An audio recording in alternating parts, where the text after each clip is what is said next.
যাও গিয়ে নিজের কাজ করো।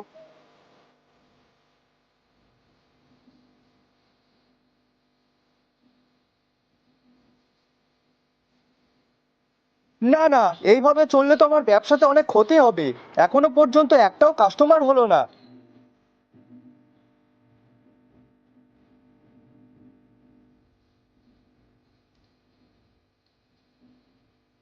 আরে কাকা, আজকে আর কচুরি খাবে না? না রে হরি, তোর দোকানে সেই আর আগের মতো কচুরির স্বাদটা পাই না।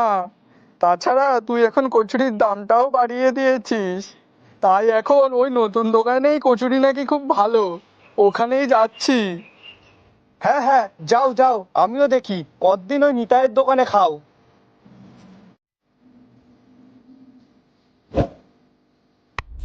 দেখতে দেখতে নিতাইয়ের নতুন দোকানের সামনে লম্বা লাইন পড়ে গেল।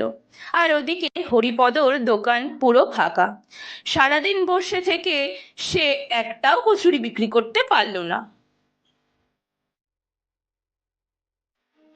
আজকে শুধুমাত্র নিতাইয়ের জন্যই আমার দোকানে কোনো খরিদ্দার হয়নি।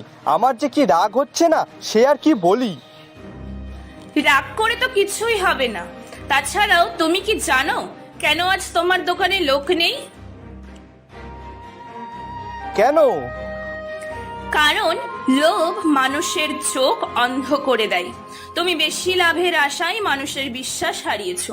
শোনো, টাকা হারালে আবার পাওয়া যায়, কিন্তু বিশ্বাস যদি একবার হারাও সেটা পাওয়া খুবই কঠিন। গিন্নি, আমার আজকে অনেক লস হয়ে গেছে। আমি কি করি বলো তো? এইভাবে চললে তো আমার ব্যবসাটাও বন্ধ হয়ে যাবে।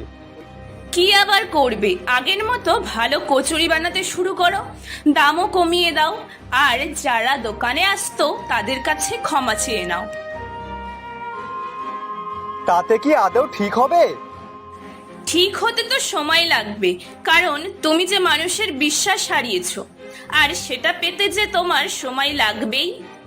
আর তারপর দেখবে সব ঠিক হয়ে যাবে আস্তে আস্তে।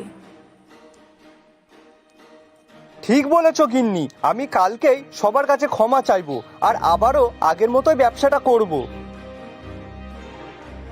প্রথমে মানুষ তাকে বিশ্বাস করেনি, কিন্তু কয়েক মাস ধরে তার সততা দেখে গ্রামের লোকজন আবার তার দোকানে আসতে শুরু করলো।